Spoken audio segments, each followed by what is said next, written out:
Hallo, ek is George. En ek is Sarine en ons is Atlete vir Christus. Atlete vir Christus is 'n uitreikaksie van Kruiskerk Studentegemeente in Stellenbosch. Sedert 1975 hardloop, sing en gesels ons al vir Christus.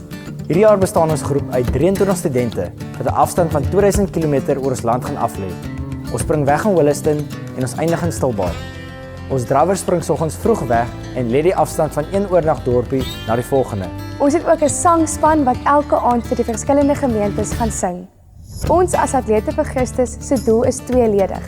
Eerstens wil ons vir Jesus verheerlik deur te hardloop, te sing en oor die evangelie boodskap te gesels.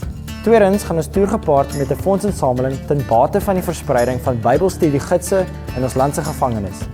Tydens ons toer het ons 'n geleentheid om uitreike te doen na gevangenisse, ouerhuise of kinderhuise waar daar nood is in die dorp. Om ons toer moontlik te maak, maak ons staat op die vrywilligheid van mense soos u.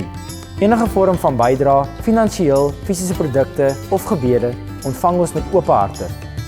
Gaan volg ons gerus op Instagram of op Facebook om op datum te bly met wat ons doen. Ons is baie opgewonde om hierdie jaar weer die geleentheid te kan hê om te toer. Ons sien baie uit daarna om weer te hardloop, sing en gesels vir Christus. Ahu. Aan hom ons eer.